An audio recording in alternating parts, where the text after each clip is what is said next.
ship is feigning most loving mere folly. Then hey ho the holly. This life is most jolly.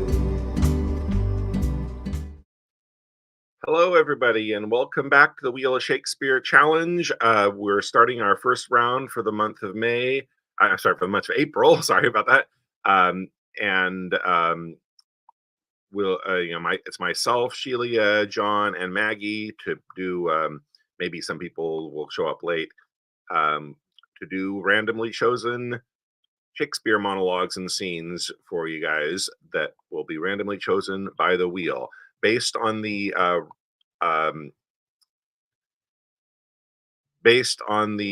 randomly determined selection that we did.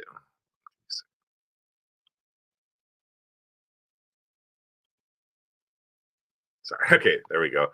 So I will be the first to go according to the randomly chosen order, and Sheila is on deck. She will perform after I do.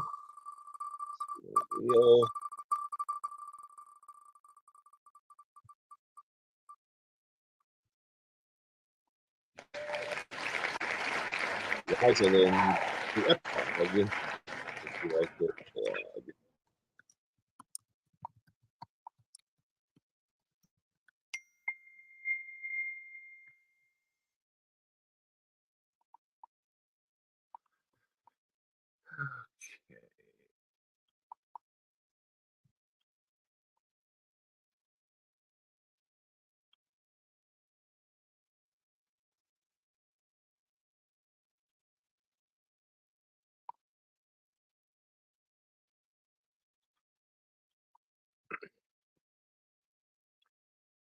It is not the fashion to see the lady, the epilogue, but it is no more unhandsome than to see the lord, the prologue. If it be true that good wine needs no bush, 'tis true that a good play needs no epilogue. Yet to good wine they do use good bushes, and good plays prove the better by the help of good epilogues. What a case am I in, then, that am neither a good epilogue nor cannot insinuate with you in the behalf of a good play? I am not furnished like a beggar, therefore to beg will not become me. My way is to conjure you, and begin with the women. I charge you, O women, for the love you bear to men, to like as much of this play as please you. And I charge you, O men, for the love you bear to women, as I perceive you're simpering, none of you hates them, that between you and the women, the way please. If I were a woman, I would kiss as many of you as had beards that pleased me, complexions that liked me, and breaths that I defied not. And I am sure as many as have good beards or good faces or sweet breaths with, for my kind offer when I make curtsy, bid me farewell. Okay. So, Sheila, it's your turn, and then Maggie, you're on deck. So you were a man playing a woman as being played by a man originally back in the day. So, true to the wait. Okay, so spinning for Sheila, and she's gonna do.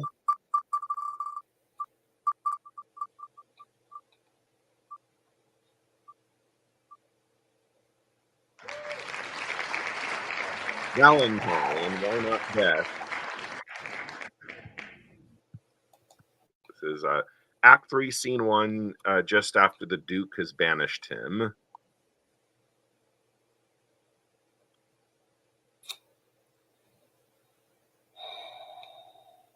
And I believe it begins with "and why not death?" If Sylvia be not. So whenever you're ready, go ahead.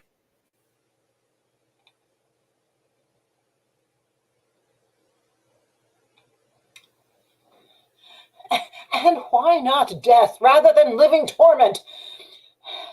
To die is to be banished from myself, and Sylvia is myself. Banished from her is self from self, a deadly banishment. What light is light if Sylvia be not seen? What joy is joy if Sylvia be not by? Unless it be to think that she is by, and feed upon the shadow of perfection, except I be by Sylvia in the night. There is no music in the nightingale. Unless I look on Sylvia in the day, there is no day for me to look upon. She is my essence, and I leave to be, if be not by her fair influence fostered, illumined, cherished, kept alive.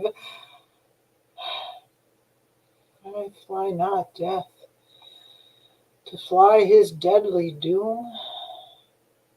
Tarry I here,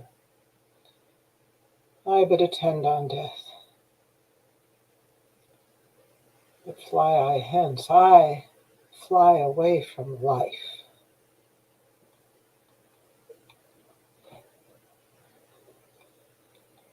Scene. Okay, very nice, Celia. Maggie, you're up now. Then John will go after Maggie does.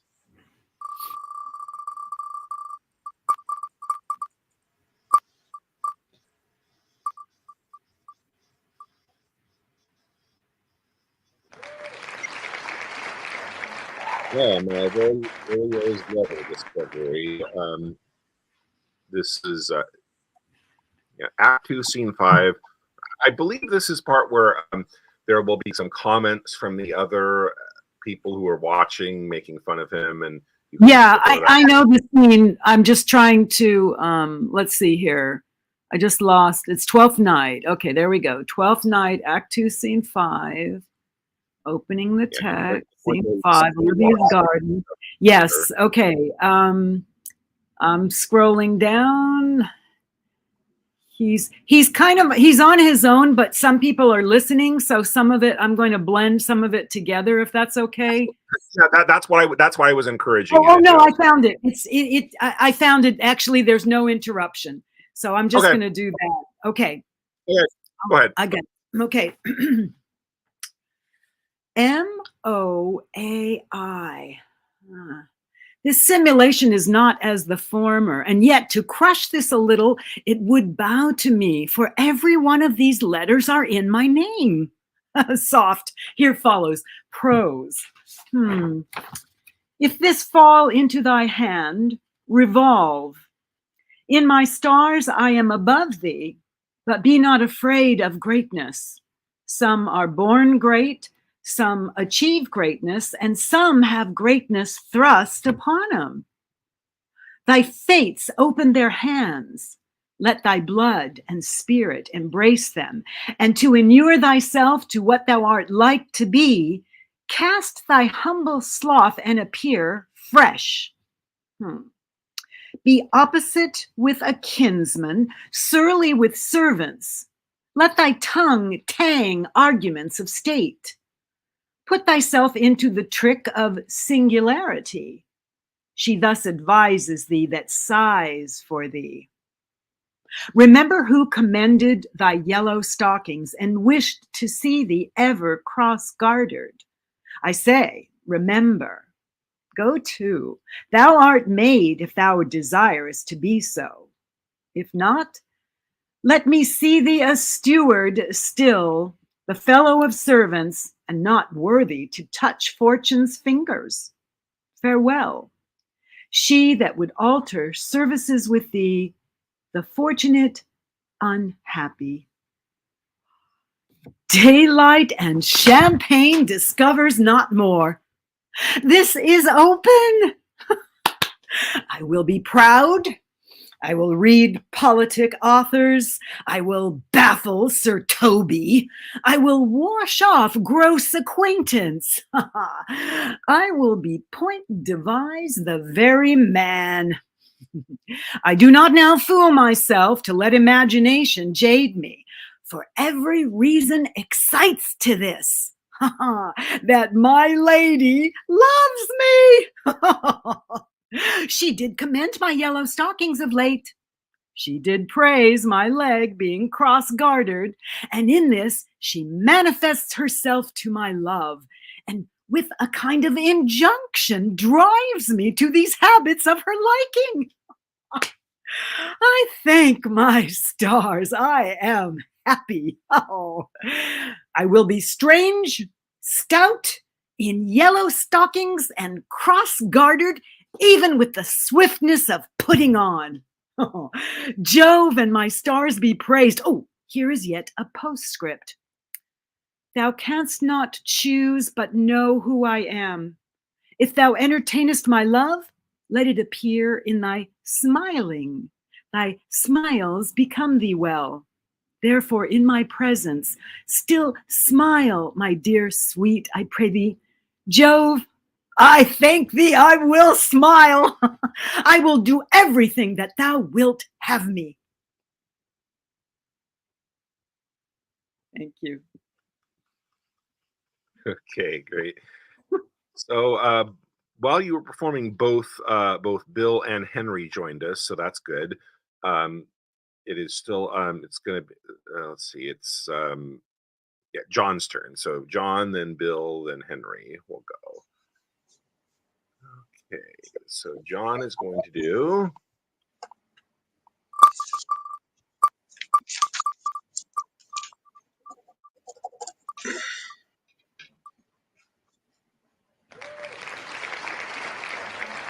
Othello, Avant Be Gone. And I think that, that Iago says a couple lines, quickly. You can just skip them, make it continuous. To Avant Be Gone, Iago says a few things. You can just kind of go right into your rant that follows that. Okay. Act 3, Scene 3, long scene, so it's kind of hard to find. Starting point. You can start with the speech that follows, or you can start with Avant Be Gone and just ignore Iago's response and just kind of continue on. Okay, let me have a look at it here. I'm almost there.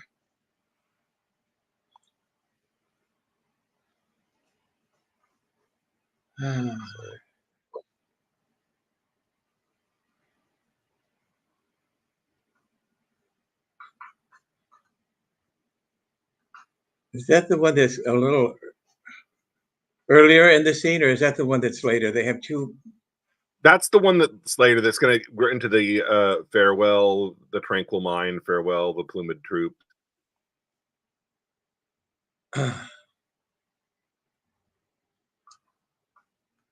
Oh,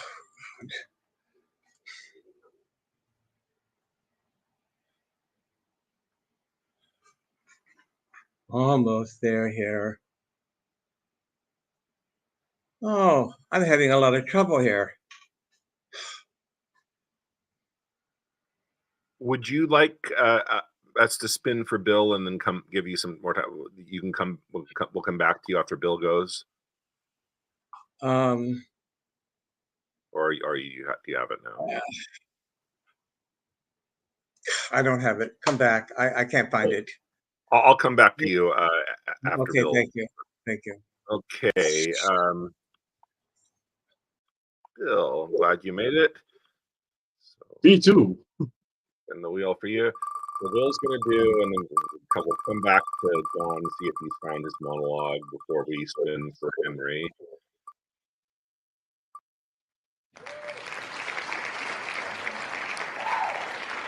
Leo,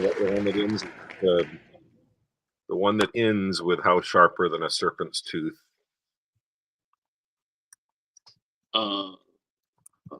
Sharper than a serpent's tooth. That's the end of it, huh? Yeah, it ends with that. So whenever you're ready, go.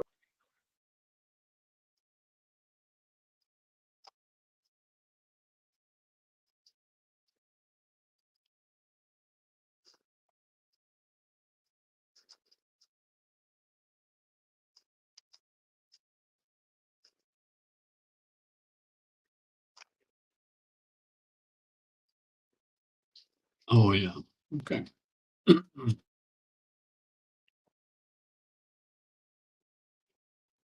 Here, nature, here, dear goddess, here, suspend thy purpose, if thou didst intend to make this creature fruitful. Into her womb convey sterility, dry up in her the organs of increase, and from her derogate body never spring a babe to honor her. If she must teem, create her child of spleen, that it may live and deal thwart disnatured torment to her. Let it stamp wrinkles in her brow of youth, with cadent tears fret channels in her cheeks, turn all her mother's pains and benefits to laughter and contempt, that she may feel how sharper than a serpent's tooth it is to have a thankless child. Away, away. See, Okay. Thank you, Bill. See if John's found his. John, did you find where to start from? Yeah. Yes, I did. Yes, thank you. Okay, great. So whenever you're ready, go ahead. Okay. Avaunt, be gone. Thou hast set me on the rack. I swear 'tis better to be much abused than put to note a little. What sense had I of her stone hours of lust? I sought not, thought it not, it harmed not me. I slept the next night well, was free and merry. I found not Cassio's kisses on her lips. He that is robbed, not wanting what is stone, let him not know it, and he's not robbed at all. I had been happy if the gentle camp pioneers and all had tasted her sweet body, so I had nothing known. Oh, now forever farewell the tranquil mind. Farewell content, farewell the plumed troop and the big wars that make ambition virtue. Oh, farewell. Farewell the neighing steed, the shrill trump, the spirit-stirring drum, the ear-piercing fife, the royal banner, and all quality, pride, pomp, and circumstance of glorious war. And you, oh, you mortal engines, whose rude throats the immortal Jove's dead clamors counterfeit, farewell. Othello's occupation's gone. Villain, be sure thou prove my love a whore. Be sure of it. Give me the ocular proof, for by the earth of man's eternal soul thou hast been better, had been born a dog than answer my wicked wrath. Beg me to see it, or at the least so prove it that the probation bear no hinge nor loop to hang a doubt on, or woe upon thy life. Far enough. Thank you. Okay, nice. So finally, we'll do Henry's monologue, and then we'll spin for scenes. Henry, Right. you'll do.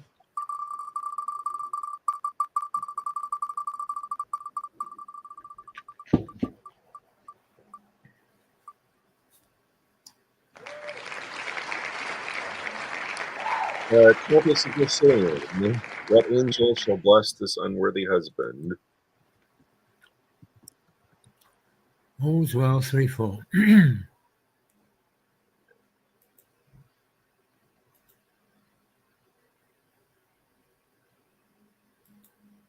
Okay.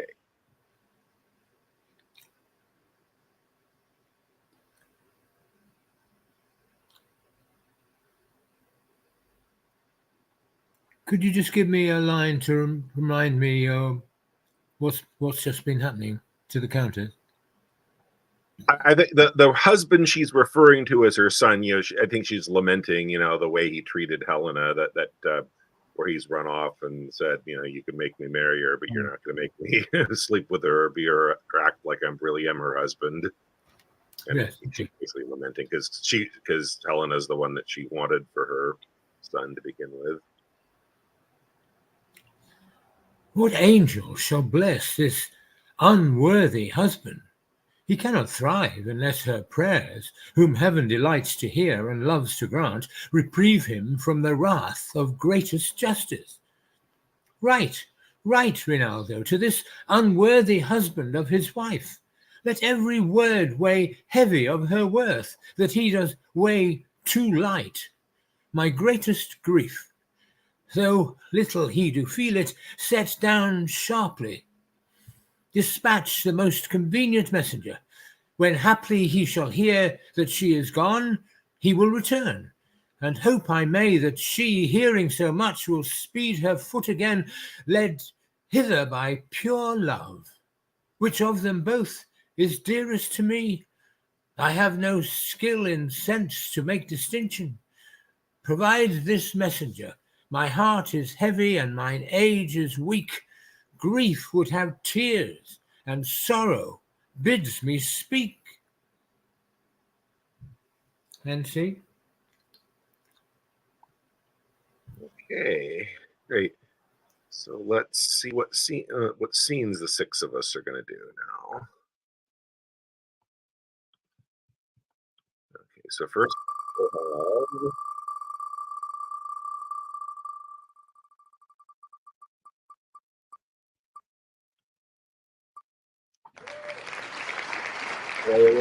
festival. Scene 3, that's Ulysses and Achilles. Don't know this one very well at all. Somebody, I believe it was Maggie, actually suggested that. So we recently added that.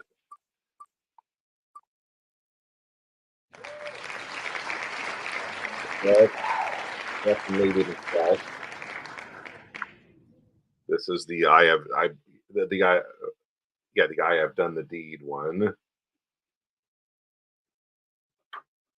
All great Neptune's oceans. And then some more.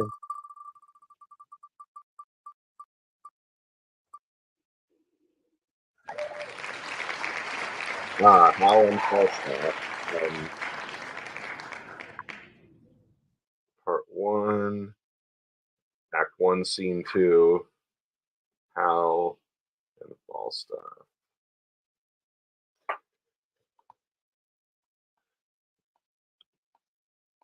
Okay, so let's see.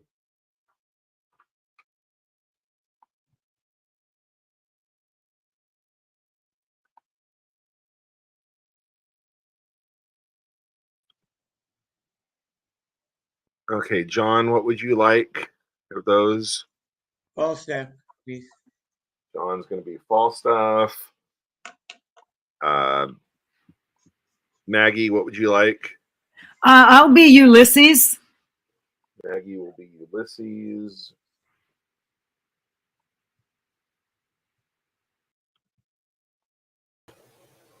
Sheila, what would you like? Let's see. I'm sorry. I'm a little confused by the order you're going in. It's usually reverse order, and this is different. So I wasn't ready. I will take Prince Hal. Prince Hal, okay. And then I will.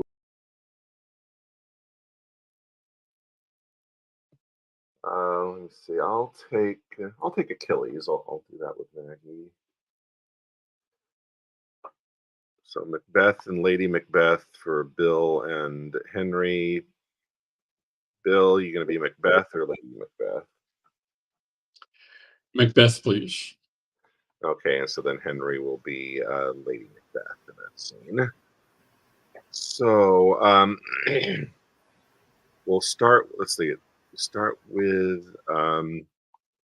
Maggie and myself are going to be Ulysses and Achilles.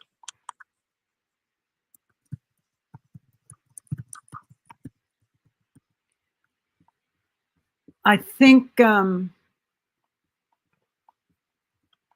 it would start in the version I'm using around line 76. I think it's just the two of them after that. Who has the first line between? Let me find it. What did I just say? It's right after. It's around. Patroclus he's spoken, and then Achilles says, "What am I poor of late?" Okay, And then I don't think Patroclus. Okay, so that's speaks me. So I start. So, Okay. So I'm Achilles. So I start. Okay. Yeah, you're gonna start. What am I poor of late? Yeah. Okay. What am I poor of late? 'Tis certain greatness once fallen out with fortune must fall out with men too. What the declined is, he shall as soon read in the eyes of others as feel in his own fall. For men like butterflies show not their mealy wings but to the summer, and not a man for being simply man hath any honor, but honor for those honors that are without him, as place, riches, favor, prizes of accident, as oft as merit, which when they fall as being slippery standers, the love that leaned on them as slippery too, do one pluck down another, and together die in the fall. But 'tis not so with me. Fortune and I are friends. I do enjoy at ample point all that I did possess, save these men's looks, who do methinks find out something not worth in me such rich beholding as they have often given up. Here is Ulysses. I'll interrupt this reading. How now, Ulysses? Now, great Thetis' son. What are you reading? A strange fellow here writes me. That man, how dearly ever parted, how much in having, or without or in, cannot make boast to have that which he hath, nor feels not what he owes, but by reflection, as when his virtues shining upon others heat them, and they retort that heat again to the first giver. Oh, this is not strange, Ulysses. The beauty that is born here in the face the bearer knows not, but commends itself to the other's eyes, nor doth the eye itself that most pure spirit of sense behold itself, not going from itself, but eye to eye opposed, salutes each other with each other's form, for speculation turns not to itself till it hath travelled and is mirrored there, where it may see itself. This is not strange at all. I do not strain at the position, it is familiar, but at the author's drift. Who in his circumstance expressly proves that no man is the lord of anything, though in him and of him there be much consisting, till he communicates his parts to others? Nor doth he of himself know them for aught till he behold them formed in the applause where they're extended. Who, like an arch, reverberates the voice again, or, like a gate of steel fronting the sun, receives and renders back his figure and his heat.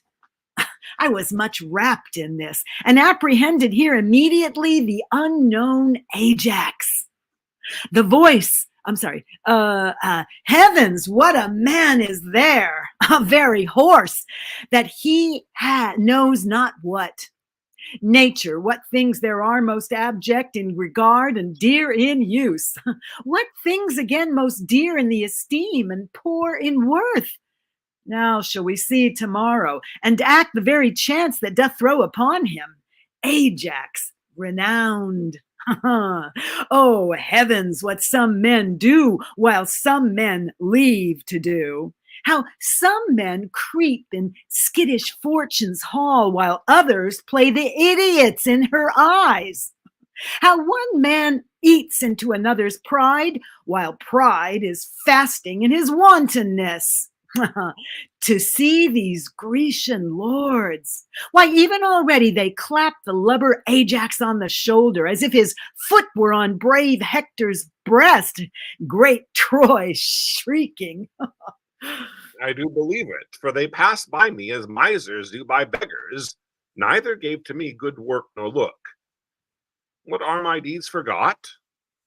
Well, time hath, my lord, a wallet at his back, wherein he puts alms for oblivion, a great sized monster of ingratitudes. Those scraps are good deeds past, which are devoured as fast as they are made, forgot as soon as done. Perseverance, dear my lord, keeps honor bright. To have done is to hang quite out of fashion like a rusty mail in monumental mockery. Take the instant way. For honor travels in a strait so narrow where one but goes abreast. Keep then the path, for emulation hath 1,000 sons that one by one pursue. If you give way or hedge aside from the direct forthright, like to a entered tide, they all rush past and leave you hindmost, or like a gallant horse fallen in first rank, lie there as pavement to the abject rear, or run and done over. Then what they do in present, though less than yours in past, must o'ertop yours. For time is like a fashionable host that slightly shakes his parting guest by the hand, and with arms outstretched as he would fly, grasps in the comer. Welcome ever smiles, and farewell goes out sighing. Oh, let not virtue seek remuneration for the thing it was. For beauty, wit, high birth, vigor of bone, desert and service, love, friendship, charity, all are subjects to envious and calumniating time. One touch of nature makes the whole world kin, that all with one praise newborn gods, though they are made and molded of things past, and give to dust that is little guilt more laud than guilt or dusted. The present eye praises the present object. Then marvel not, thou great and complete man, that all the Greeks begin to worship Ajax, since things in motion sooner catch the eye than what not stirs. The cry went once on thee, and yet it might again, if thou wouldst not entomb thyself alive, and case thy reputation in thy tent, whose glorious deeds but in these fields of late made emulous missions to the gods themselves, and drave great Mars to faction. Of this my privacy I have strong reasons. But against your privacy, the reasons are more potent and heroical. 'Tis known, Achilles, that you are in love with one of Priam's daughters. Oh, known? Yes, I'm going to skip that last monologue because it's too lopsided for Ulysses. I'm sorry, Mark. I think you should get to choose another monologue. I didn't realize it was so lopsided. It's okay. Yeah, I didn't either. Because let's see. So we have Bill and Henry doing Macbeth and Lady Macbeth.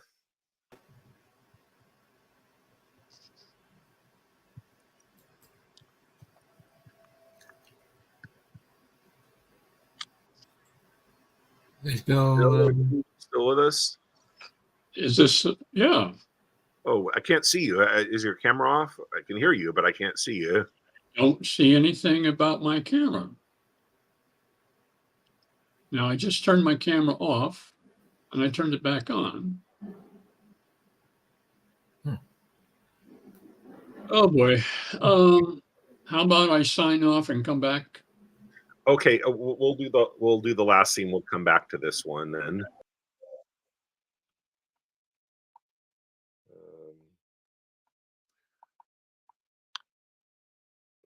Sheila and John do Prince Hal and Falstaff.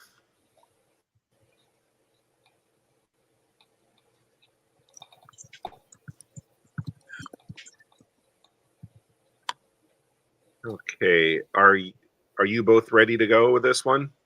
Yes. Yes. Okay, so whenever you're ready, go ahead. Now, Hal, what time of day is it, lad? Thou art so fat-witted with drinking of old sack and unbuttoning thee after supper and sleeping upon benches afternoon, that thou hast forgotten to demand that truly which thou wouldst truly know. What a devil hast thou to do with the time of day? Unless hours were cups of sack, and minutes capons, and clocks the tongues of bawds, and dials the signs of leaping houses, and the blessed sun himself a fair hot wench in flame-colored taffeta, I see no reason why thou shouldst be so superfluous to demand the time of day. Indeed, you come near me, Hal. For we that take purses by the moon and the 7 stars, and not by Phoebus, he that wandering night so fair. And I pray thee, sweet wag, when thou art king, as God save thy grace, Majesty, I should say, for grace thou wilt have none. What, none? No, by my troth, not so much as will serve to prologue to an egg and butter. Well, how then? Come, roundly, roundly. Marry then, sweet wag, when thou art king, let not us that are squires of the night's body be called thieves of the day's beauty. Let us be Diana's foresters, gentlemen of the shade, minions of the moon, and let men say we be men of good government, being governed, as the sea is, by our noble and chaste mistress the moon, under whose countenance we steal. Thou sayest well, and it holds well too, for the fortune of us that are the moon's men doth ebb and flow like the sea, being governed as the sea is by the moon. As for proof now, a purse of gold most resolutely snatched on Monday night, and most dissolutely spent on Tuesday morning, got with swearing, lay by, and spent with crying, bring in, now in as low an ebb as the foot of the ladder, and by in as high a flow as the ridge of the gallows. By the Lord, thou sayest true, lad. And is not my hostess of the tavern a most sweet wench? As the honey of Hidla, my old lad of the castle. And is not a buff jerkin a most sweet robe of durance? How now, mad wag? What in thy quips and thy quiddities? What a plague have I to do with a buff jerkin? Why, what a pox have I to do with my hostess of the tavern? Well, thou hast called her to a reckoning many time and oft. Did I ever call for thee to pay thy part? No, I'll give thee thy due. Thou hast paid all there. Yes, and elsewhere, so far as my coin would stretch. And where it would not, I have used my credit. Yea, and so used it that it would not here up if were it not here apparent that thou art heir apparent. But I pray thee, sweet wag, shall there be gallows standing in England when thou art king? And resolution thus fobbed as it is with the rusty curb of old Father Antigua law? Do not thou, when thou art king, hang a thief. No, thou shalt. Shall I? Oh, rare! By the Lord, I'll be a brave judge. Thou judged false already. I mean, thou shalt have the hanging of the thieves, and so become a rare hangman. Well, how? Well. And in some sort it jumps with my humor as well as waiting in the court, I can tell you. For obtaining of suits? Yea, for obtaining of suits, whereof the hangman hath no lean wardrobe. Sblood, I am as melancholy as a jib cat and a lugged bear. Or an old lion? Or a lover's lute? Yea, or the drone of a Lincolnshire bagpipe. What sayest thou to a hare, or the melancholy of Moorditch? Thou hast most unsavory similes, and art indeed the most comparative, rascally sweet young prince. But Hal, I pray thee, trouble me no more with vanity. I would to God thou and I knew where a commodity of good names were to be bought. An old lord of the council rated me the other day in the street about you, sir. But I mocked him not, and yet he talked very wisely, but I regarded him not. And yet he talked wisely, and in the street too. Thou didst well, for wisdom cries out in the streets, and no man regards it. Oh, thou hast damnable iteration, and art indeed able to corrupt a saint. Thou hast done much harm upon me, Hal. God forgive thee for it. Before I knew thee, Hal, I knew nothing, and now am I, if a man should speak truly, little better than one of the wicked. I must give over this life, and I will give it over by the Lord, and I do not, I am a villain. I'll be damned for never a king's son in Christendom. Where shall we take a purse tomorrow, Jack? Zoons, where thou wilt, lad. I'll make one, and I do not call me villain and baffle me. I see a good amendment of life in thee, from praying to purse taking. Why, how? 'Tis my vocation, how? 'Tis no sin for a man to labor in his vocation.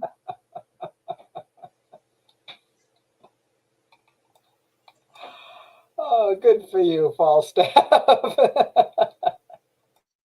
Yeah. Okay, What a good job. character. So I think Bill getting back in. I can see him now, so that's good. We can do. So it's. And I'm going to go. I'll stage manage this. I'll take as they go on. It starts out with just Lady Macbeth is on stage, and then Macbeth comes in, and then she's going to go out. So I'll move yours. So.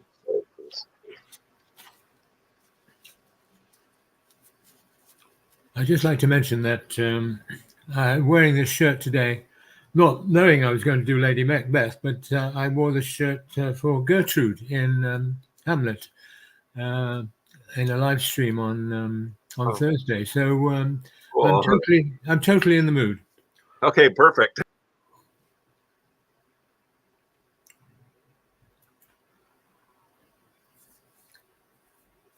That which has made them drunk has made me bold. What hath quenched them hath given me fire. Ah! Oh, ah! Peace. It was the owl that shrieked, the fatal bellman which gives the sternest good night. He is about it. The doors are open, and the surfeited grooms do mock their charge with snores. I have drugged their possets, that death and nature do contend about them, whether they live or die. Who's there? What ho? Alack, I am afraid they have awaked, and 'tis not done. The attempt and not the deed confounds us. Hark! I laid their daggers ready. He could not miss them. Had he not resembled my father as he slept, I'd have done it. Oh, my husband. I have done the deed. Didst thou not hear a noise? I heard the owl scream and the crickets cry. Did you not speak? When? Now. As I descended? Aye. Hark! Who lies in the second chamber? Donalbain. This is a sorry sight. Look, a foolish thought to say, a sorry sight. There's one that laugh and sleep, and one cried, murder, like that they did wake each other. I stood and heard them, but they did say their prayers and address them again to sleep. There are two lodged together. One cried, God bless us, and amen the other, as they had seen me with these hangman's hands, listening their fear. I could not say amen when they did say, God bless us. Consider it not so deeply. But wherefore could not I pronounce amen? I had most need of blessing, and amen stuck in my throat. These deeds must not be thought after these ways. So it will make us mad. Methought I heard a voice cry, sleep no more. Macbeth does murder sleep. The innocent sleep that knits up the rivaled sleeve of care, the death of each day's life, sore labor's bath, balm of hurt minds, great nature's second course, chief nourisher in life's feast. What do you mean? Still it cried, sleep no more to all the house. Glamis hath murdered sleep, and therefore Cawdor shall sleep no more. Macbeth shall sleep no more. Who was it that thus cried? Why, worthy Thane, you do unbend your noble strength to think so brain sickly of things. Go get some water and wash this filthy witness from your hand. Why did you bring these daggers back from the place? Oh, they must lie there. Go carry them and smear the sleepy grooms with blood. I'm afraid to think what I have done. Look on't again, I dare not. Infirm of purpose, give me the daggers. The sleeping and the dead are but as pictures. 'Tis the eye of childhood that fears a painted devil. If he do bleed, I'll gild the faces of the grooms withal, for it must seem their guilt. Whence is that knocking? How is't with me when every noise appalls me? What hands are here? They pluck out mine eyes. Will all Neptune's ocean wash this blood clean from my hands? No, this my hand will rather the multitudinous seas incarnadine, making the green one red. My hands are of your colour, but I shame to wear a heart so white. I hear a knocking at the south entry. Retire we to our chamber. A little water clears us of this deed. How easy is it then? Your constancy hath left you unattended. Hark, more knocking. Get on your nightgown, lest occasion call us and show us to be watchers. Be not lost so poorly in your thoughts. To know my deed, for best not know myself. Wait, Duncan, with thy knocking, I would thou couldst. Hey, great job, you guys. Good performances today from everyone.